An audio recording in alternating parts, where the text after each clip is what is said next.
I think this is the weirdest BMW you can buy right now. Now, the BMW lineup used to be super simple.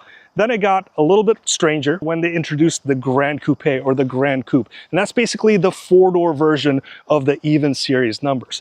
And this is the culmination of that confusion. This is the 2 Series Grand Coupe. So it's got 4 doors, but it amps up the confusion just one additional level because this one is front-wheel drive based as opposed to the 2-door version, which are rear-wheel drive based. Regardless, this is still one of the more fun small cars that you could buy right now.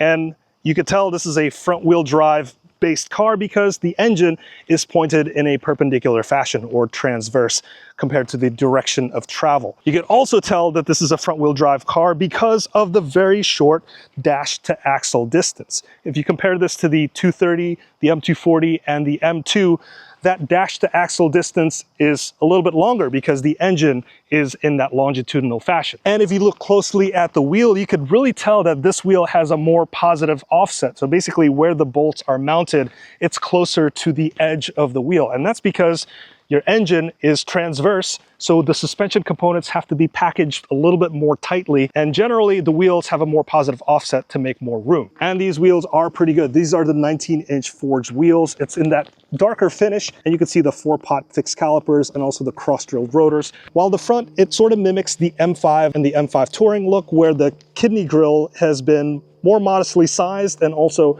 all of the driving sensors split that kidney grille right in half. And this now looks just like any other 4-door smaller car. And at the back here, we have a very subtle black lip spoiler and quad exhaust out the back. And one of the benefits of reorienting that engine so that it's pointing this way is so that you could have more passenger space between the front and the rear wheels. So now you could fit a second set of doors, and the rear seats, it doesn't have as much legroom as other larger sedans, obviously, but you get 34.4 inches of rear legroom in here. That's better than the 32.2 inches of the M240, the M2, and the 230. So not much of an improvement, but more is more. And as for trunk space, you get 12 cubic feet of space, as opposed to 10 in the 2-door version. As for the interior, this has the modern-day BMW look. So it has the dual screens on a single curved panel. It has the more modern steering wheel minus the buttons with the large script of the previous style. You have some more modern-looking paddle shifters. And the big difference here, because this is a much smaller car, so the distance between the passenger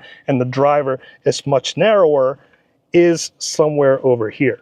Can you tell yet? This doesn't have the iDrive dial, the thing that has been a design mainstay for like 2 decades now in BMWs is no longer here. So all the inputs will have to be handled by this 10.3-inch touchscreen. And you can also tell that the climate controls have been baked into the touchscreen as well. But unlike the older BMWs, the infotainment system and the layout of everything just makes a little bit more sense and more intuitive in these modern day BMWs. And you can also customize all the different look. You could have it as minimal as you want or as informative as you want. And even though this is the cheapest starting BMW that you could buy right now, you can still outfit it with features like a heads-up display. You can still get heated seats and heated steering wheel, a 360-degree camera view, upgraded stereo system, and I think my favorite upgrade are these M Sport seats. This tester has the M Performance package installed, and these seats are just so freaking amazing because I love the bolsters on here. It really supports you for those high-speed lateral movements. And there's generally lots of ambient lighting in here. How well will this age? I'm not really sure.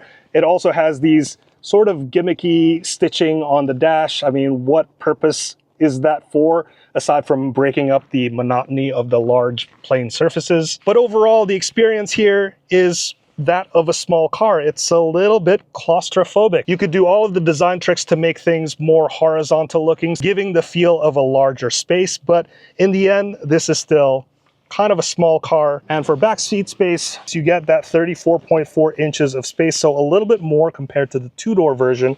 And I like how the center console here has vents and also USB ports. Now, when it comes to the driving experience, let's start with the power first, because that 2-liter turbocharged 4-cylinder that makes 312 horsepower and 295 pound-feet of torque, that is a decent amount of power. If you go back in the 90s with the JDM cars, all of those are limited to 286 horsepower, allegedly.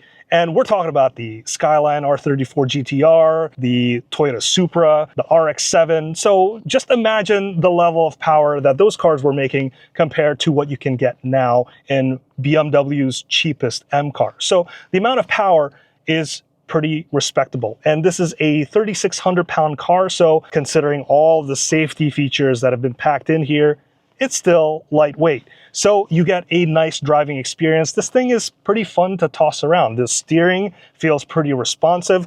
The shifting, now I'm kind of split with the shifting of the dual clutch transmission. So this has a 7-speed dual clutch transmission. Once you're moving, this car shifts pretty crisply, amazingly. It's just like having a pro driver doing all the shifting for you. And that's just generally the case with all dual clutch transmissions. However, I've tested a bunch of BMW dual clutches and also tested some Volkswagen dual clutches. And I find that with the BMW dual clutch transmission, there's a bit more of a hesitation when you go from slow speed situations, as in when you're at a stop sign or a red light. As you ease off the brake pressure and move into the gas, there's just a slight delay where it feels more sluggish compared to a traditional torque converter automatic transmission. Now compare that to a Volkswagen dual clutch unit that I've tested on the Volkswagen GTI and also on the Golf R.